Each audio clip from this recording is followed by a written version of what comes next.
Bom dia. Vamos dar início ao nosso encontro de hoje. Basicamente, a gente tem dois grandes objetivos hoje. O primeiro deles é a gente encerrar a parte conceitual de análise de agrupamento, segmentação, na realidade, segmentação, escolha de mercado-alvo. São duas das três decisões de marketing estratégico. Na aula que vem, a gente tem vai ter o caso Crescent Peer, que a gente deve usar mais para o fim da aula, porque aí vai entrar no último tópico do nosso programa, que é a questão de posicionamento. Só que para fazer um bom posicionamento, que significa criar uma posição única e diferenciada na cabeça do consumidor, a gente precisa entender, né, quem são os consumidores, como é que eles podem estar agrupados, de tal sorte que a gente consiga entender o mercado, ou seja, dar sentido para ele, que a ideia é sense making. E isso vai permitir que nós possamos alocar os nossos recursos de forma mais eficiente. Esse é um dos objetivos da segmentação. Então, nós estamos indo, né, nessa direção. Na aula passada, a gente chegou a abordar os aspectos de segmentação e depois dos aspectos de segmentação, a gente acabou no nosso encontro falando sobre o que caracteriza, né, são as características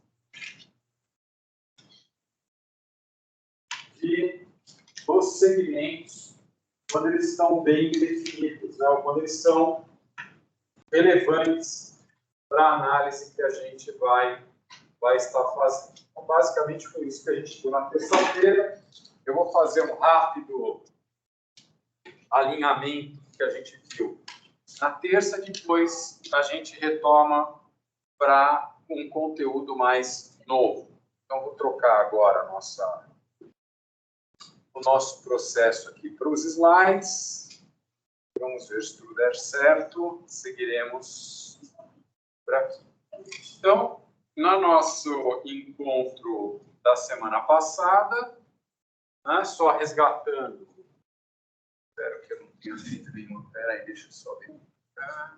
Não, tá. Temos um probleminha. Espera aí. Não.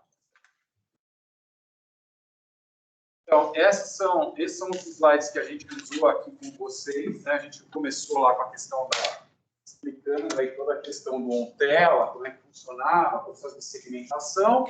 Depois, o contexto, aonde a gente se localiza com relação a esse tema. A gente está falando aqui das decisões estratégicas de marketing, segmentação, targeting e posicionamento. E essas decisões nos ajudam essas decisões são aquelas decisões que depois vão ajudar a gente a entregar a proposta de valor, tema que a gente vai ver em Marketing 2. Conforme eu mencionei anteriormente, o processo de segmentação tem por objetivo identificar grupos homogêneos de indivíduos, grupos homogêneos cujo objetivo ou cujo propósito, a ideia de identificar esses grupos, é que a gente possa efetivamente reduzir o número de indivíduos a grupos que reajam a diferentes propostas de valor. Nós temos dificuldades, inclusive, de custo, né, para viabilizar o atendimento das necessidades individualizadas de cada um dos indivíduos. Por essa razão, a gente tem que encontrar grupos homogêneos que possam ser representados por um único indivíduo. Isso nos permite entender o mercado, essa ideia de sense making, e por termos recursos finitos e, portanto, precisarmos alocá-los da maneira mais eficiente possível, precisamos encontrar, né, os segmentos que sejam mais relevantes, que estejam mais alinhados com os nossos objetivos, para que a gente possa ser relevante e alocar esses recursos. A gente também viu que a gente pode utilizar bases, como a gente chama, bases de segmentação, critérios distintos para organizar esses grupos. É como se a gente colocasse uma lente, né, nesses indivíduos para tentar organizá-los de alguma forma. A gente tem basicamente 3 grandes grupos que a gente poderia pensar quando a gente fala em estudos de segmentação que envolvam consumidores, que envolvam indivíduos.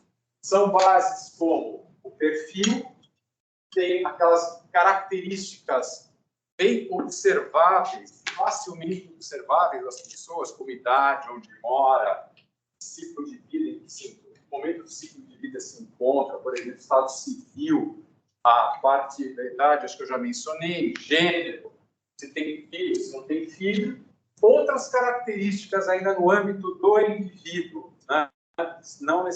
Que não tem a ver com as suas relações com produtos e serviços, que são características associadas a estilo de vida, personalidade e outros aspectos que a gente pode querer utilizar para segmentar, que tem a ver com a forma pela qual ele interage com a proposta de valor. Então, a gente pega, por exemplo, os dados do Ompela, e eles estão segmentando indivíduos, eles estavam utilizando alguns dados, né, para descrever esses perfis, que são dados sociodemográficos, então tinha a questão se será casado, tinha a questão se será gênero feminino, tinha idade, por exemplo, assim como tinha algumas perguntas relacionadas à forma como as pessoas compravam ou utilizavam aquele tipo de tecnologia. Em outras palavras, a gente pode combinar diversas variáveis na hora que a gente estiver fazendo um estudo de segmentação. Tudo depende de quais são os objetivos da nossa empresa, quais são as características, se a gente está querendo desenvolver um novo mercado, se a gente está querendo achar uma oportunidade adicional para os nossos produtos. A gente tem, na realidade, critérios parecidos ou análogos quando a gente pensa em segmentar empresas. Então, quando a gente vai olhar para o mercado de empresas, avaliar as questões psicográficas, pela natureza das relações, das transações entre empresas, aonde isso se dá por meio da aplicação de uma tecnologia, um produto que é empregado para fazer um outro produto que requer questões ligadas à engenharia, qualidade, etc., tem menos espaço para as questões psicográficas. Então, analogamente, a macrosegmentação é para as empresas aquilo que o perfil é para o consumidor, é onde a gente descreve a empresa por meio de algumas características específicas, como tamanho, setor de atuação, por exemplo, tempo de existência e até a localização geográfica.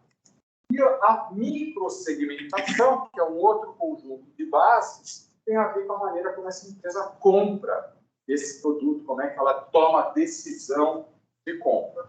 Evidentemente, a gente pode querer escolher algum outro tipo de critério, algum outro tipo de base que talvez se enquadre mal ou bem dentro desses grandes grupos.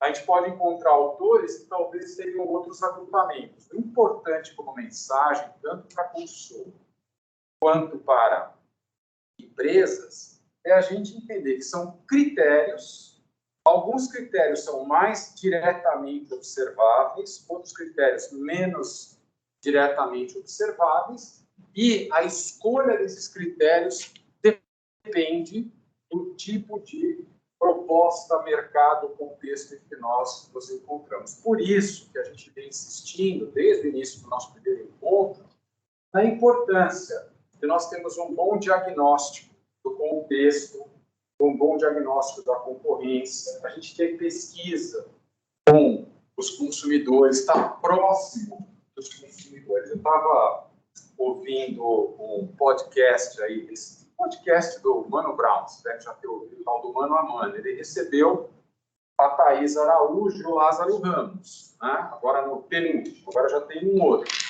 E eles estavam explicando que um dos desafios para o mercado, né, das pessoas afrodescendentes ser melhor desenvolvido é porque muitas vezes as pessoas que estão produzindo os produtos não têm o conhecimento e não têm a mesma identidade como o consumidor final. Então, se a gente não faz parte do grupo e a gente não pergunta O que a gente vai saber? A gente vai inferir um monte de coisa. Outro fenômeno parecido aconteceu na década de 90 no Brasil, com o consumidor de baixa renda. Se vocês olharem o que foi publicado na década de 90 sobre o consumidor de baixa renda, é uma coisa assim como se tivéssemos descoberto que o Brasil é um país pobre. O Brasil é um país pobre desde 1500. O que acontece é que lá na década de 90 as empresas perceberam que existia na base da pirâmide, a partir de motivação, inclusive, de estudos em outras geografias que envolveram o conceito dos BRICS, a questão da Índia, da China, da Rússia, do próprio Brasil, depois entra a África do Sul. E você descobriu que você tem um conjunto muito grande de consumidores, eventualmente com uma disposição de renda para consumo menor, mas que no volume é muito significativo. E aí várias empresas começaram a querer desenvolver produtos para esses consumidores. Só que aí a lente que elas colocaram não era a lente desse consumidor, era aquilo que elas achavam que era para esse consumidor. Um exemplo clássico é você fazer promoção. Leve 3, pague 2 para o consumidor de baixa renda. Tem um problema. Muitas vezes o consumidor de baixa renda não tem recurso para levar 1. Aí você fala, leve 3, pague 2, é uma beleza, é uma baita promoção. Só que o cara não consegue comprar 1, ele não consegue pagar 2. Então, se a gente não está junto desse consumidor, se a gente não vive a vida dele, se a gente não se aproxima e traz esse consumidor para perto, vai atrás de se envolver, se engajar com esse consumidor, fica difícil a gente criar, né, alguma coisa que seja diferenciada, alguma coisa que seja relevante. Esse foi o último slide que a gente viu no nosso encontro. E a ideia desse último slide é, tá bom, eu peço para agrupar um grupo de consumidores, eu tenho dados, a máquina vai juntar esses caras de algum jeito. Pode juntar num grupão, como a gente viu, um único grupo, uma massa indistinta, indiferenciada, ou posso tratar cada um individualmente. E no meio do caminho eu tenho inúmeras combinações, um número gigante de combinações. Só que a partir do momento que eu decido que eu vou ficar com 3 segmentos, como o caso de Ontela, por exemplo, eu preciso ter algum critério, algum jeito de olhar para esses segmentos para falar assim, ok, esses segmentos, eles são adequados. Então, cada segmento desse tem que passar por esse crivo, vamos chamar assim. E aí ele começa por esse que está aqui no miolo, que é diferenciado. O que será que significa o segmento ser diferenciado? Por que é importante, dados os segmentos que eu identifiquei, que cada segmento passe por esse critério, que cada segmento seja diferenciado? Por quê? Ele seja diferenciado. Todo mundo louco para responder, né? Sexta-feira, você já responde e tal. Todo mundo, vamos lá, gente. Feriado, segunda. Não é porque a gente tem 30 pessoas aqui na sala hoje que eu vou liberar para vocês aí em casa não participarem. Vou contar uma história para eu falar, né? 30 pessoas, alguém fala, só estou faltando eu. E aí, por que tem que ser diferenciável? Porque tem mais de um segmento, então eles têm que diferenciar entre si? Então, se eu gero o segmento, na hora que eu vou comparar um com o outro, ele não é diferenciável, significa que ele é igual. Se ele é igual, por que eu vou gastar dinheiro, se ele se comporta, se ele responde, por que eu vou gastar dinheiro fazendo 2 segmentos? Quanto mais segmentos eu tiver e de forma mais diferenciada eu quiser atendê-los, mais caro custa. Então, você pega um exemplo, vamos pegar o exemplo do INSPER. O INSPER está lançando agora o curso de Ciência da Computação. Legal, é um público novo, é um segmento novo. Obviamente, a gente vai ter que investir em estrutura, em professor, vai ocupar espaço na sala de aula, etc, etc. Mas se a pessoa que vier para fazer ciência da computação for a mesma pessoa que veio para fazer economia, Qual que é a lógica que a gente está construindo em torno disso? Isso vale para qualquer outro. A gente vai pegar outros exemplos mais adiante, né? Exemplo de produto de consumo, tem uma lógica, porque eu acho que aquilo é importante e dá para diferenciar quem vem procurar um, vem procurar outro. E aí eu preciso, evidentemente, ser capaz de identificar e medir esse segmento. Por quê? Eu dividi, organizei o segmento, que maravilha. Conceitualmente saiu essa solução. Ela é execuível do ponto de vista de saber quem é que faz parte desse grupo. Porque tá bom, eu sei que tem um segmento, mas eu não consigo identificar, não consigo medir. Se eu não consigo medir, como é que eu vou saber se ele gera retorno, dado que o nosso objetivo é poder alocar os recursos de forma eficiente? Além disso, eu preciso ter condições de chegar nesse segmento. Não adianta nada, o segmento é ótimo, só que eu não tenho canal, não tenho como chegar nesse produto. Eu tenho o produto, mas por uma questão legal eu não consigo conhecer, então eu não consigo acioná-lo, e eu tenho que ser capaz de construir uma proposta de valor que seja diferenciada. Então, eu pego cada um desses segmentos e, naturalmente, vou passar por esses critérios. O que é acionável de novo? Vou colocar aqui o slide seguinte, que aí já está tudo explicadinho, fica mais fácil, tá? Então, acionável. Eu tenho que ter os recursos para explorar. Eu posso, por exemplo, o segmento pode ser atrativo, mas eu não consigo chegar lá. Isso acontece. Você pega, por exemplo, vou dar um exemplo que você encontra para quem, eventualmente, vai um dia, né? Aquela coisa que você não faz, a geração de você não faz, mas vai no supermercado. O Pão de Açúcar tem um programa chamado Caras do Brasil. Qual que é o objetivo desse programa? É dar acesso a mercados, a produtores específicos de produtos do interior do Brasil. Sem um aporte desse tipo, a oportunidade existe. As pessoas estão dispostas a pagar. A única diferença é que não tem esse tipo de... não consegue chegar. A empresa até acha que o segmento é importante, mas ela não consegue acionar esse segmento. E tem vários outros exemplos. Evidentemente, no mundo digital, né, que você pode fazer muitas coisas no mundo digital, essas barreiras vão diminuindo de forma bastante importante. Então, esses são os critérios, né, que a gente usa para uma segmentação para ela ser bem sucedida. Fundamentalmente, é a diferenciação do segmento, o quanto ele é suficiente para justificar os meus investimentos, e o quanto eu consigo chegar nesse consumidor de forma relevante, porque também não adianta eu chegar e não conseguir, né, criar esse bonde, essa conexão. Tudo bem aí em casa?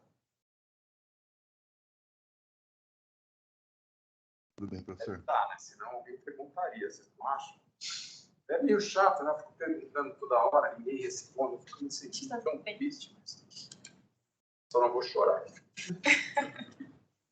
Muito bem. Aí vem uma pergunta. Legal. Eu cheguei lá numa estrutura, né, de segmentação. Então, sei lá, tem 5 segmentos, por exemplo. Aí a pergunta é o seguinte: será que eu faço com todos? Será que eu fico com todos? Se eu decidir ficar com todos, quais são as questões? Se eu escolher alguns, quais são as questões e quais? Que critérios vocês acham que eu deveria considerar, eu, enquanto empresa, deveria considerar para identificar que segmentos eu vou servir e quantos segmentos eu vou atender? Então, já fiz a segmentação, está tudo beleza, já entendi. Agora, eu olho para aquilo e falo, e agora? Decisão eu tomo com relação a que segmento servir e quantos eu vou servir. O que vocês acham que poderiam ser os critérios para isso? Eu acho que deve ter a ver com a semelhança entre eles, assim, se você consegue atender os segmentos diferentes que você fez de uma forma adequada, assim, se eles têm os mesmos interesses. Então, mas vamos fazer um exemplo. eu pegar algum exemplo. Vamos pegar esse exemplo que eu estava dando aqui do INSPER. Né? Agora a gente vai pegar o caso do direito, que é um programa que a gente começou faz um ano atrás. Né? O quanto o segmento representado pelos alunos que são atraídos pelos cursos de direito, ele é parecido, por exemplo, com os alunos de administração, engenharia e economia? Acho que é bem diferente. Acho que é diferente. Então, ele é diferente, mas não tinha que ser igual ou parecido? Tem alguma coisa que une eles, assim, interesse de vir para o INSPER e não para outra universidade? Não, essa pode ser uma característica, mas as pessoas estão procurando coisas diferentes. Agora, para decidir por um negócio mais diferente, que é diferente da ideia da ciência da computação, que tem mais a ver com engenharia da computação, com uma parte mais analítica, que a gente tem em economia, tem em marketing, tem em ADM. Nesse caso, eu tenho que ter os recursos para isso. Tem que estar nos meus objetivos enquanto organização, né? Tem que fazer parte, porque pode ser ótimo, oportunidade, mas não tem a ver com os meus objetivos. Alguém vai explorar isso. Então, o critério para eu decidir ir para um público diferente, tá bom, é universitário, mas é um universitário de um tema diferente, que vai demandar um esforço da própria escola de até comunicar. Porque a escola, sendo uma escola de administração, economia, e administração, economia e engenharia, quando vai para o direito, ele está mais num espaço que as pessoas qualificam como humanidades, que é menos do que a ADM, que é ciências sociais, e menos que a engenharia, que são ciências exatas. Então, o que determina, o que define, né, que segmentos servir, quantos segmentos atender, são os nossos objetivos, os recursos que a gente tem, que se a gente não tem, pode ser que a gente possa adquirir, e também o quanto é relevante esse mercado. Então, esses critérios que a gente está mencionando são eles que ajudam a gente a fazer a segunda decisão estratégica de marketing. Eu segmento e aí eu preciso selecionar o mercado-alvo. Para selecionar o mercado-alvo, eu preciso olhar para a segmentação e perguntar, né, para cada segmento: está em linha com os meus objetivos? Eu tenho os recursos? Se eu não tenho os recursos, eu tenho como acionar esses recursos. Acionar esses recursos pode significar fazer parceria, pode significar me aliar, inclusive, a concorrentes. Eu estava ouvindo hoje de manhã um podcast de uma rádio francesa, eles estavam falando das mudanças da Renault caminhões para a parte de caminhão elétrico. E aí tem um consórcio da Renault com a Daimler-Benz para caminhão, porque eles têm uns problemas comuns, que são as baterias, o processo de recarga. Então, se você está saindo, né, mudando de uma plataforma tecnológica, eventualmente pode funcionar o recurso para algumas coisas, pode ser que você se junte com o seu concorrente. E por que você vai fazer isso? Vai ser função do quanto o segmento é atrativo. Qual é a concorrência que existe, qual é o tamanho da oportunidade. Então, para sair do processo de segmentação e determinar qual vai ser o meu público-alvo, fazer a definição do meu público-alvo, eu preciso olhar para aqueles segmentos que eu obtive e verificar o quanto eles estão alinhados com os meus objetivos, o quanto eu tenho os recursos para servir, quão atrativo esse segmento vai ser. Evidentemente, esses dois elementos aqui, eles andam juntos, né? O segmento pode ser tão atrativo que faça com que eu tome a decisão de ir atrás de recursos para atender. Eu nem os tenho, mas eu consigo, né, por algum critério, ir atrás desse tipo de recurso, eu consigo atrair recursos de terceiros para poder desenvolver essa oportunidade. Então, a partir da segmentação, a gente faz a escolha do mercado-alvo, que é a seleção do público-alvo, que é o famoso targeting, né, que é a segunda decisão estratégica. Critérios de segmentação, depois escolha do mercado-alvo. Para ajudar a ilustrar um pouco e tangibilizar de uma maneira um pouco mais concreta essa jornada, vamos chamar assim, que começa na segmentação e passa depois pela escolha do mercado-alvo, vou usar aqui o exemplo da Arezzo. Tá? A Arezzo é uma empresa que tem 47 anos de história, trabalha com 7 marcas. Só que nem sempre foi assim. O slide que vocês têm aqui, que eu vou ampliar um pouco, ele dá uma ideia dessas 7 marcas no momento que eu tirei os slides. Tá? Que eu tirei esse slide do site deles de RI. Tá? Hoje já tem a reserva, já faz parte dessa Arezzo & Co. Eles têm agora uma empresa conjunta, uma junção da reserva com a Arezzo & Co. Tem um lixo aqui desse slide que eu tinha utilizado antes, não se preocupe com isso e nem com isso, não serve para nada. Agora, como é que começa a Arezzo? A Arezzo começa, quando a gente vai olhar aqui os primórdios da Arezzo, você...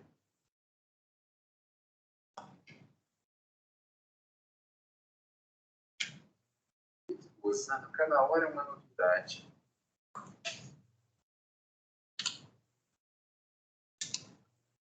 Vou apelar aqui, cara.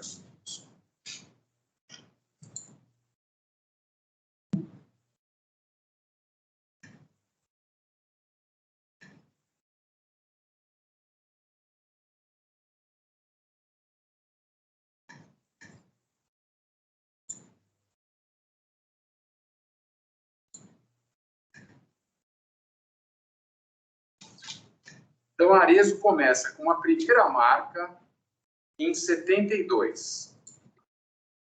Aí, a segunda marca da Arezzo em 95. Aí, eu olho lá a primeira marca e vejo, bom, sapato. Legal. Sapato, acessório. Qual é o público-alvo? Tem lá, tem uma informação lá, 16 a 60 anos. E está pagando ali um par de sapato a R$240. Lá em 95, 23 anos depois, tem a segunda marca, a Schutz, entre 18 e 40 anos. Se o critério de segmentação, se a base de segmentação for idade, faz sentido eu ter 2 marcas?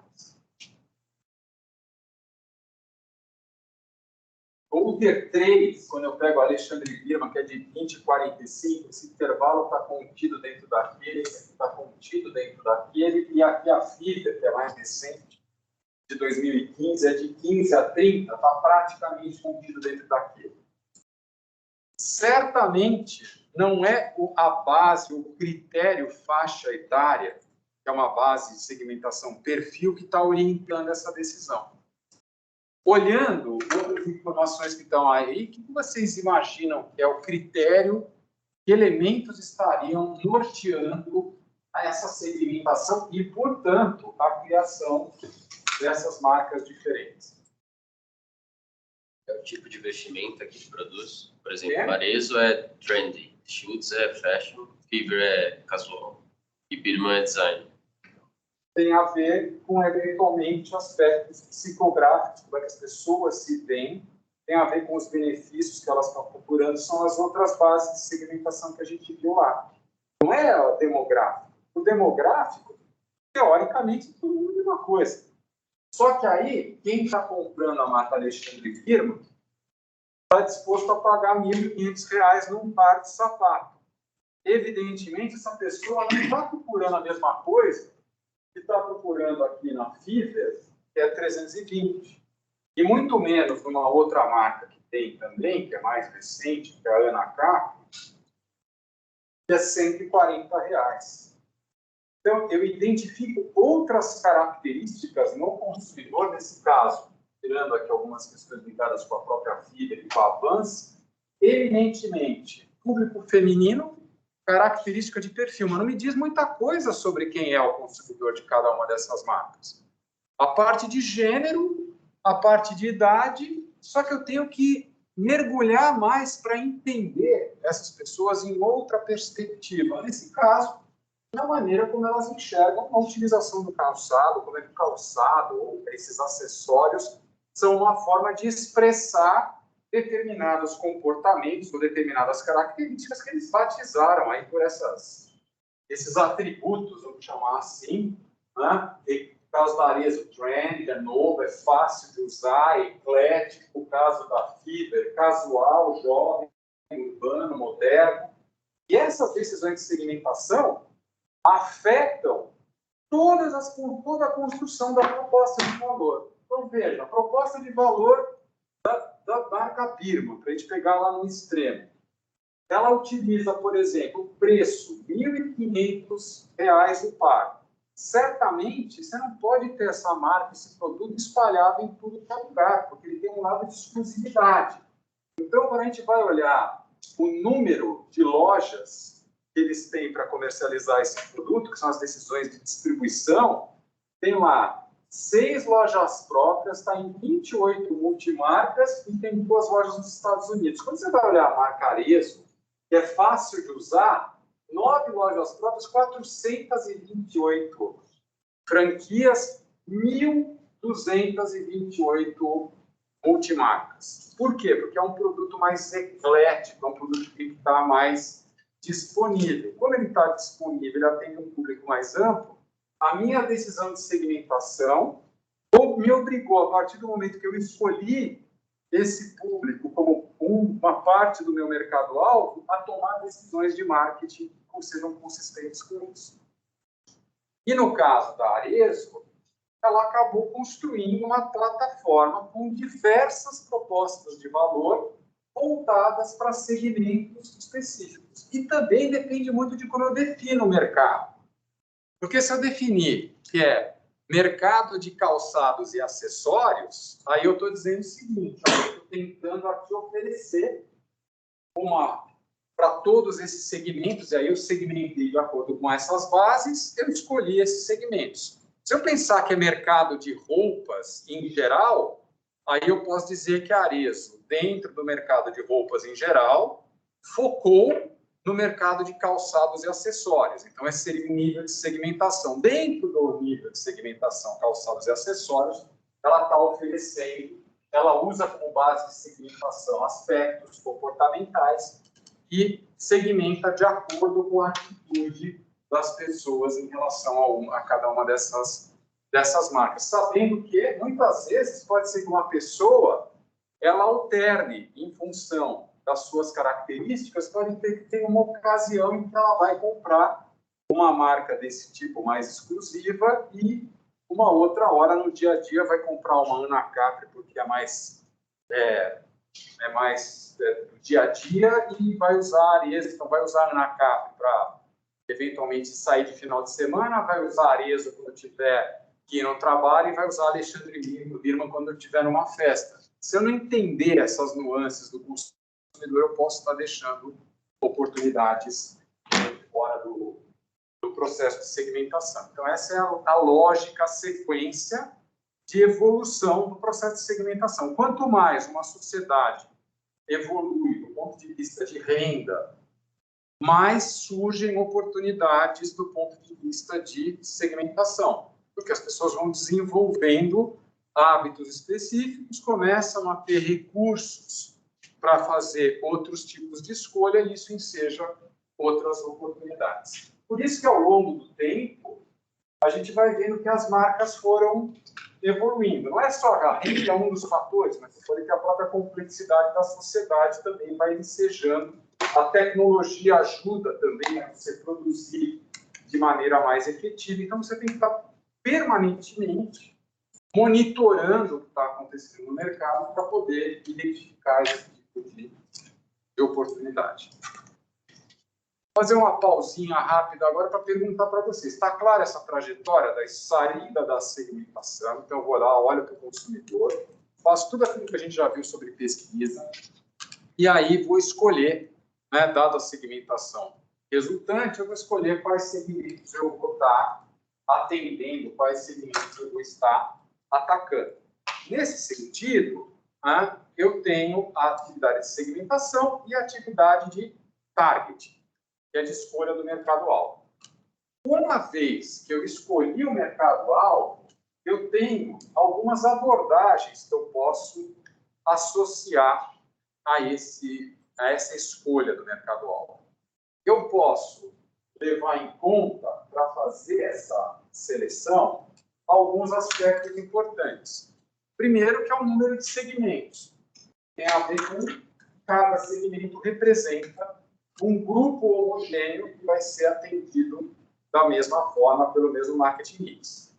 Depois, eu posso também ter uma outra variável para entender, dentro daquela ideia de ser substancial, qual é a quantidade, né, o número de clientes e o quanto esses clientes representam em termos de recursos, para que a gente possa ter a escolha desses segmentos. E depois, como é que a gente vai fazer a oferta? A combinação dessas variáveis, ela determina uma definição que a gente vai encontrar, do ponto de vista conceitual, entre o marketing que é indiferenciado ou de massas no extremo e o marketing que é customizado e individualizado na outra ponta, passando por duas abordagens intermediárias. Aí a pergunta para vocês é a seguinte: qual a relação dessa informação que está colocada aqui com o que a gente viu já até agora sobre segmentação? O que seria o marketing diferenciado? Ele estaria entendendo o mercado de que forma? Marketing de massa, que é o termo mais conhecido. Qual que é o pressuposto se eu adotar essa abordagem para a seleção do público-alvo? Qual que é o pressuposto?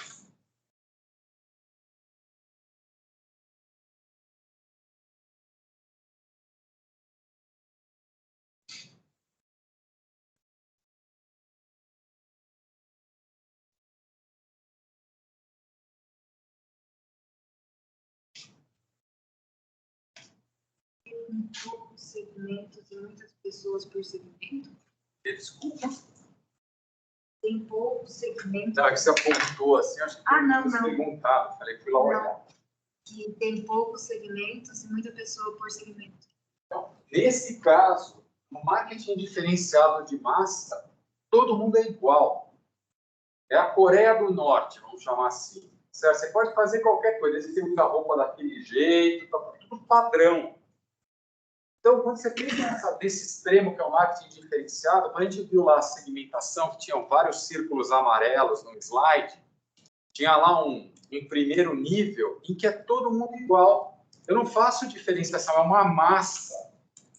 Então, é todo mundo idêntico, não tem diferenciação. Bom, pode ser que até tenha, só que no final do dia eu decido, né, por alguma situação de recurso, que eu tenho para oferecer só aqui. No outro extremo, lá na outra ponta, cada pessoa é diferente. E aí eu vou personalizar, individualizar, por isso individualizado, por isso personalizado / customizado. Eu vou tratar cada um de um jeito. E é meio louco, assim, quando a gente pensa, por exemplo, a sala de aula. A sala de aula é uma mistura que vai alternando isso. Por quê? Porque, teoricamente, eu estou aqui emitindo uma única mensagem. Só que, a partir do momento que você me dá o direito de interagir com você, eu estou fazendo isso. E seria muito mais legal, né, para todo mundo se a gente tivesse mais disso. Porque, às vezes, o seu individual também é do outro. Ou, às vezes, acontece que, na hora que alguém faz uma pergunta, essa pergunta alguém queria ter feito, mas é tímido ou tímida, não quer fazer. E é como se a gente tivesse segmentos diferentes.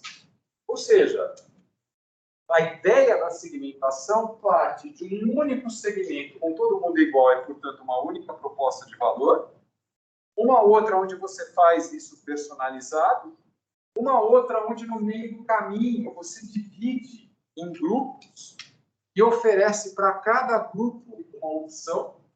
Então, imagina, por exemplo, que aqui dentro da sala de aula a gente tivesse, a priori, a gente mapeasse quem vai estar presente e quem vai estar à distância. E aí eu fizesse duas aulas diferentes, né, diferente do que a gente está fazendo aqui. Aí que eu estaria fazendo é um marketing diferenciado, uma oferta para um segmento, uma oferta para o outro. Aí, se eu resolvesse falar, não sei se você vem, se você vai estar presente ou não, eu vou dar aula para quem está presente, quem está em casa, tal. Aí eu fiz um marketing focado. percebem como é que a vida fica complicada? Vocês vão usar, dá para usar marketing para tudo, até para sala de aula. Não é aplicado na mesma lógica, o conceito de segmentação, o conceito de proposta de valor, dá para a gente usar dessa forma. Tudo bem? Deu para entender essa questão das abordagens? Alguma dúvida, alguma questão? Todo mundo meio final de semana, feriado, não sei se também a turma A parece que teve uma festinha ontem, também tiveram festinha ou não? Não? A turma A de manhã estava mais devagar, porque parece que teve uma festa num bar de rap aqui em São Paulo. Não sei aonde é, depois alguém me conta aí, curioso para saber. Não, vocês correm o risco de me encontrar nesses lugares. Então, se me contarem uma coisa, porque vocês não têm problema de eventualmente me encontrar num lugar desse. Então, o que significa, só para a gente ilustrar? Pensa lá no SUS. O SUS, ainda que seja o setor público, ainda que seja uma entidade governamental, você também pode trabalhar com segmentação. Lá no SUS, não importa se você está em São Paulo, na capital, no interior, se você é rico, pobre, casado, não casado, se tem orientação do tipo A, do tipo B, se sua religião é tal ou tal, o mix de marketing é o mesmo. Você vai entrar no SUS e vai ser tratado igual. Né? Aí o que acontece? Você pode pensar de outra coisa. Tá bom, pensando de novo no exemplo da saúde, aí vindo para outras oportunidades fora do setor público, você pode ter lá um plano de saúde com 3 níveis diferentes. Qual é o mercado? Saúde privada, e em função da renda, eu vou oferecer um plano de saúde que é enfermaria, por exemplo, o outro que é quarto privado, mas uma rede credenciada de hospitais de um determinado tipo, e um outro que é quarto privado e os hospitais mais tops que tiver. É como se eu fizesse uma proposta de valor, um mix de marketing para cada um. Vou ter que ter recursos diferentes, alocados, vou ter que ter formas de comunicar diferentes, preciso ter certeza que o consumidor entende a diferença entre esses diversos segmentos, porque se eu não tiver estruturado bem a minha proposta de valor, eu posso estar achando que eu vou capturar indivíduos que estão nesse segmento, mas eles não conseguem ver valor e eles pegam a outra opção, que é mais econômica, e para eles não tem o mesmo valor ou acréscimo de valor por aquilo que eles vão pagar. Então, a gente precisa, na hora que a gente trabalha com múltiplos segmentos, a gente vai precisar gerenciar melhor a nossa alocação de recursos. Eu poderia, eventualmente, focar num único segmento, voltando para os exemplos de plano de saúde, é o caso da Omint, ou era o caso da Prevent Senior, salvaguardar todos os disclaimers que eu já fiz, e que você vai, olha para esse mercado, foca num determinado nicho específico. Você pode ter, eventualmente, o seu médico ali, que é o cara que trata cada paciente de uma forma diferenciada. Então, até esse momento, a gente chegou, a gente percorreu a trajetória que vai da segmentação até a escolha do mercado-alvo e os critérios que a gente vai utilizar para isso. Aqui tem alguns exemplos de algumas marcas que fazem esse mesmo tipo de raciocínio, que usam, né, diferentes propostas de valor para diferentes segmentos. Essas marcas aqui, que estão aqui nesse quadrante, são as marcas da Natura &Co. A Natura, né, originalmente, era a Natura, uma empresa identificada com as questões do Brasil, identificada com aspectos de sustentabilidade, identificada com a ideia do bem-estar. Aí a empresa foi evoluindo, essa é uma proposta de valor que foi ganhando outras geografias, a ponto que essa empresa foi adquirindo outras marcas, adquirindo a Body Shop, que começou na Inglaterra, a Aesop, que é australiana, e também as próprias operações da Avon, salvo equívoco, acho que só a Avon USA ficou na mão da Avon, o resto é tudo da Avon. Então, o que faz, né, a Avon, a Natura, está dizendo aqui, ó, identidades diferentes, propósitos comuns. Cada marca tem uma característica que está associada a uma proposta de valor. Por outro lado, elas guardam algumas coisas em comum, umas mais que as outras, né? Porque você pega a Natura e a Avon, elas têm uma característica mais distinta, que é diferente da Body Shop e da Aesop, que já começaram com uma pegada diferente. E percebam que isso vai também ter um componente geográfico. Você pega aqui, na Oceania, por exemplo, que é da onde tem a Aesop e a Body Shop, são as duas marcas que estão presentes aqui, por questões óbvias, né? Marca inglesa e marca australiana. Na África, é a Avon. Você vai no Brasil, tem as 4. Você vai na América do Norte, tem as 4. Na Europa, as 4. Na Ásia, as 4. Então, a marca, né, ou a sua proposta de valor, a sua decisão de segmentação, vai também permitir que você atue com um portfólio de oferta e atinja um número mais amplo. Agora, para gerenciar, né, uma operação multimarca, eu preciso ter recursos e isso precisa estar alinhado com os meus objetivos. Não é só no âmbito de business to consumer, porque a gente está usando muito business to consumer, a gente pega aqui a Positivo. A Positivo está organizada em 3 unidades de negócio. Uma unidade de negócio que ele chama aqui, talvez seja melhor pegar aqui, só para... Uma unidade de negócio que é consumer, uma outra que é corporativa e a outra que é instituição pública. Então, ele pega consumidores de tecnologia. Dentro de consumidores de tecnologia, eu tenho o consumidor final, eu tenho a empresa e tenho o setor público. O meu portfólio de produtos é diferente.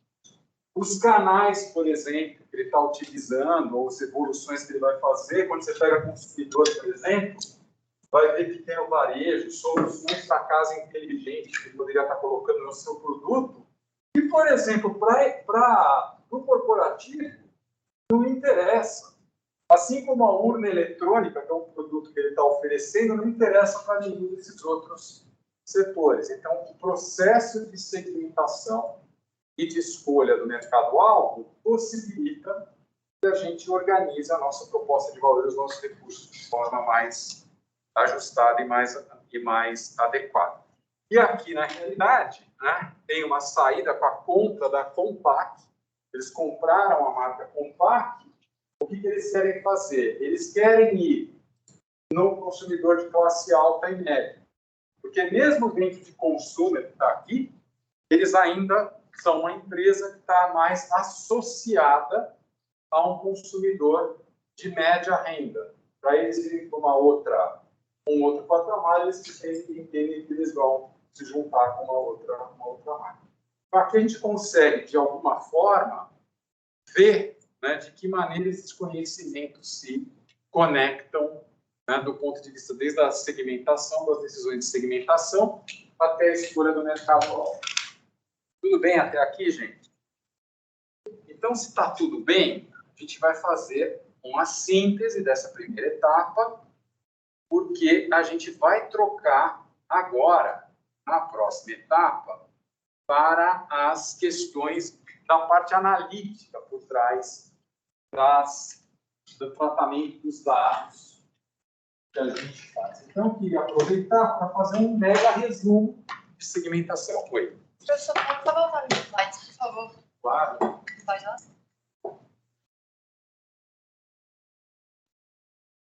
Voltando um pouquinho. É um antes da Arezzo, eu acho. Um antes da Arezzo. Esse. Essas diferentes abordagens, essa virtual, nas empresas, existe uma decisão, tipo, a empresa escolhe um tipo, ou geralmente ela trata com todos? Então, as empresas adorariam ser capazes de adotar isso. Eu pego todos os segmentos e ofereço uma proposta de valor diferenciada para cada um. Porque no final do dia é a forma de você ter a maior cobertura possível do mercado. Só que no mundo real, a gente não tem recurso suficiente para atender todo mundo.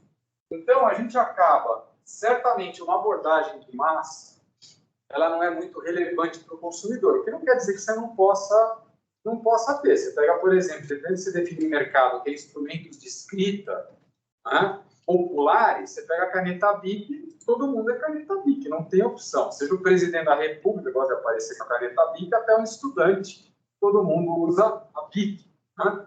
Então, também depende de como eu recorto esse mercado. Agora, se eu pensar, por exemplo, instrumentos de escrita em geral, aí eu posso ter simples, sofisticados e de luxo. Aí eu posso dizer, não, dentro disso, eu sou Montblanc, por exemplo, só me interessa esse submercado que é... E dentro desse eu ainda posso ter uma classificação por renda. Tudo vai depender de como você delimita o mercado. É por isso que essas ideias de você estar fazendo segmentação, estar usando os 5 Cs, né? Não é usar os 5 Cs, é olhar para o ambiente, o consumidor, a concorrência, suas competências e, eventualmente, colaboradores, que é o que você tem como observar. Isso te ajuda a identificar oportunidades que estão um pouco exploradas e que ensejam, né, outras alternativas. Vou dar um outro exemplo super idiota. K-pop. O que é K-pop, gente? Na minha cabeça é inimaginável. É um mercado gigante de Korean pop, de música. A ponto de você, em alguns lugares, você vai lá no Centro Cultural aqui em São Paulo, claro que agora, com o fim da pandemia, o pessoal vai lá fazer coreografia, fica lá nos Beatles, vai fazendo coreografia. Se você não está observando o mercado, se você não está conectado, como é que você vai identificar que isso pode ser um mercado interessante? E assim, os exemplos vão um atrás do outro, a ponto de, às vezes, todo mundo achar que vai ganhar dinheiro num determinado segmento, e aí vai e faz. Aí quebra todo mundo. Paleta mexicana, por exemplo. Teve uma época que você andava, atravessava a rua, esbarrava numa paleta mexicana. Hoje, sumiu, nem mexicana é, mas é uma outra discussão. Sim. Aí é a questão agora de bares, né? Proliferando, um monte de bar, drink, não sei. Então, as pessoas estão vendo, algumas vêm antes, às vezes aproveitam, né? Outras acabam ficando pelo caminho, às vezes aquela indústria desaparece. A microcervejaria, hoje a gente compra no supermercado, né? Cervejas artesanais. Pois é, eu sou do tempo que você tinha na rua microcervejarias. Tinha lugares onde o cara fazia ali uma atrás da outra. Tinha aqui na Juscelino, você não viu, você nem nasceu, Dado Bia, que era um cara lá do sul. Montou um negócio enorme na Juscelino. Cadê? Porque todo mundo montou kart, paintball, assim, ó, tem uma lista de inúmeras oportunidades desse tipo. Então, a gente, obviamente, como empresa, né, pensando em abraçar o mundo pelas boas coisas, e talvez pelas coisas não tão boas, a gente quer atender todo mundo. Só que a gente não tem recurso, e a gente tem que ter coragem de assumir isso. Porque senão a gente quer ser tudo para todo mundo e a gente acaba não sendo nada, ou sendo nada para todo mundo. E aí, irrelevante. Tudo bem? Obrigada. Antes da gente, então, seguir para o intervalo, eu queria só fazer uma síntese do tema segmentação, né? Para aí vocês terem aqui num quadro uma visão geral, que a próxima etapa é a parte analítica da segmentação. Então, o que vocês me contam sobre segmentação?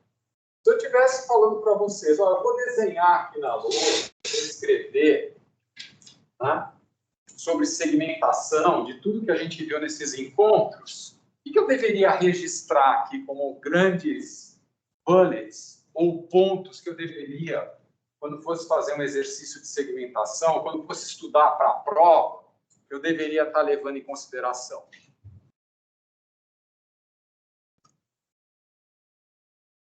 Agora é o momento que eu fico quieto esperando alguém me ajudar.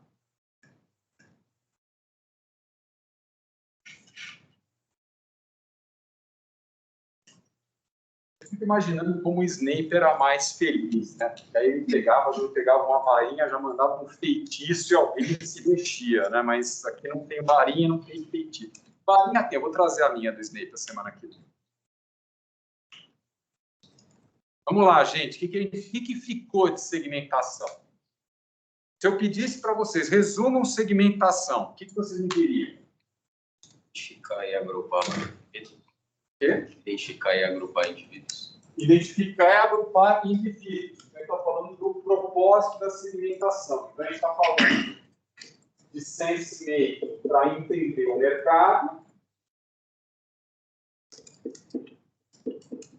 e depois a parte de alocação de recursos. A gente vai chamar da ideia de atender o mercado. O que mais? Já sei para que serve, já demos um bom passo.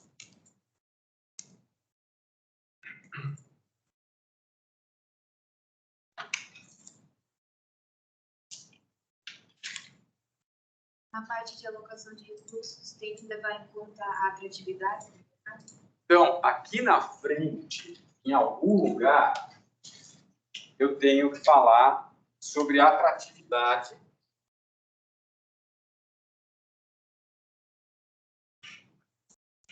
do segmento. Em algum lugar. Só que para chegar na atratividade, eu tenho que fazer coisas antes.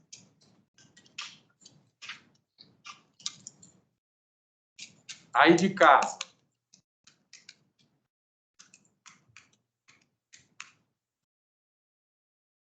Bom, então inaugurando a rodada de cold calls. Leonardo. Se tiver mais de um, é aquele que eu estou vendo aqui com uma foto do Neymar. Tem um Leonardo N aqui, mas certamente não é Leonardo Neymar.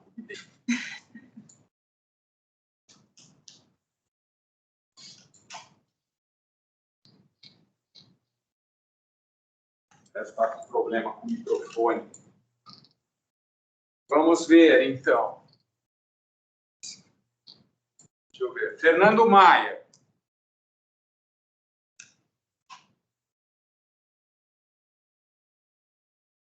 Oi, professor. Eu tô aqui. Não tô aqui em Leonardo aí, não. Quê? Não tô aqui em Leonardo aí, não. Eu tô aqui. Não. Não. Leonardo deve estar falando no microfone, falando no teu caso. E aí? O que a gente poderia acrescentar aqui no nosso quadro?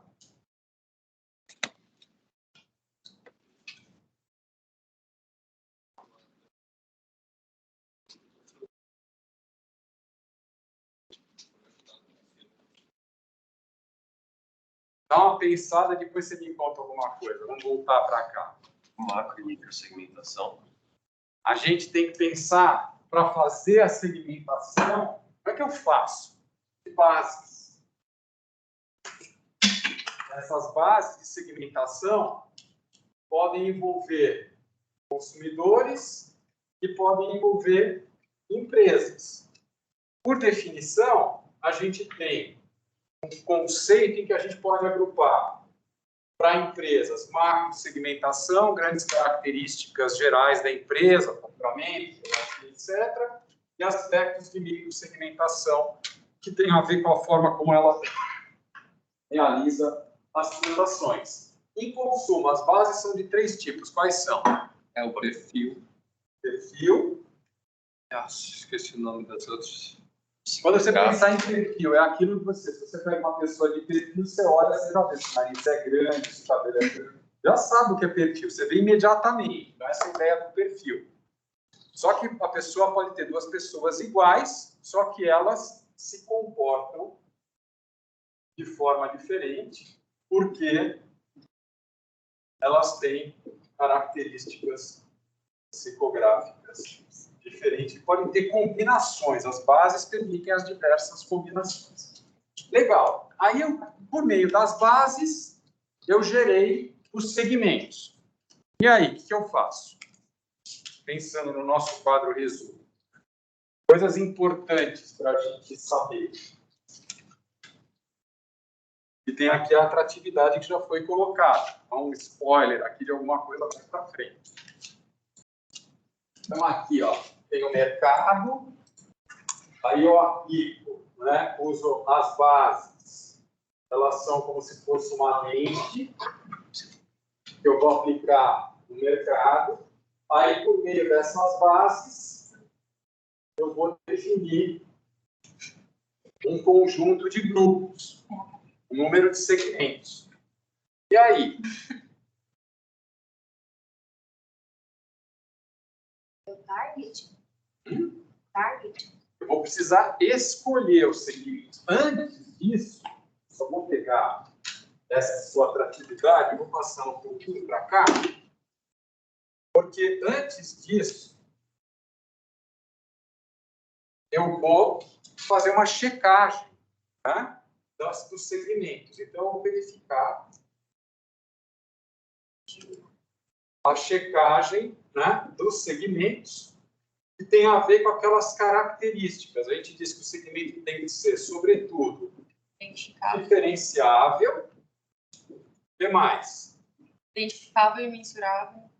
Identificável e mensurável. Eu preciso ser capaz de identificar e preciso medir.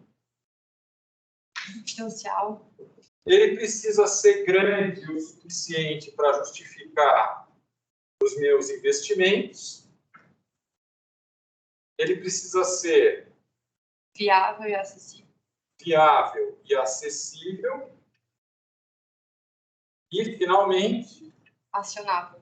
acionável. Ele tem que reagir, eu tenho que conseguir chegar nele e ele tem que responder.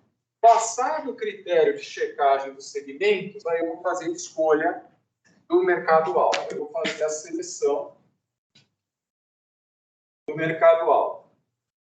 Popularmente conhecido também como target. E para isso, eu vou utilizar alguns critérios. Um deles é a atratividade do segmento. O outro é verificar quais são os meus objetivos enquanto empresa.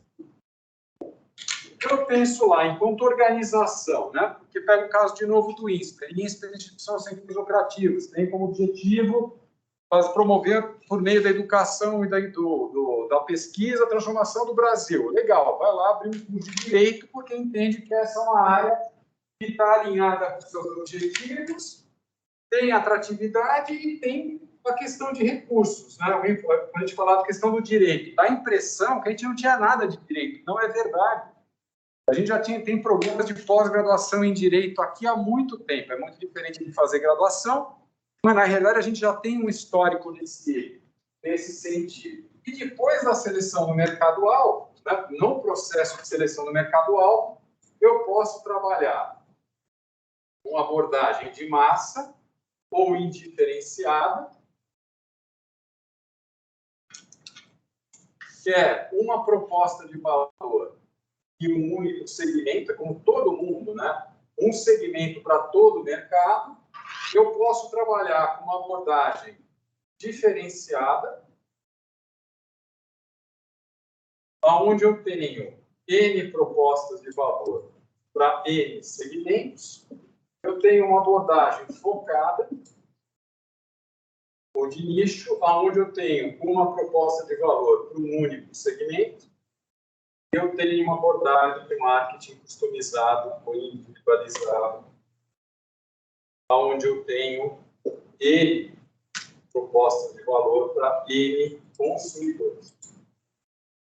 Essa é a diferença. Então, aqui nessa lousa, na nutshell, em uma lousa, a gente tem a trajetória desde a segmentação até a escolha do mercado-alvo. Do ponto de vista conceitual de marketing, o que falta é, dado que a gente identificou o público-alvo, qual vai ser a proposta de valor? Que posição eu quero ocupar na mente do consumidor? É coisa que a gente começa a ver a semana que vem. Só que entre hoje e a semana que vem ok, entendi o conceito, mas como é que eu transformo dados, as pesquisas, como é que eu transformo isso nos segmentos, que é a próxima etapa que a gente vai fazer agora depois do intervalo. 10h50, 11 horas a gente está de volta.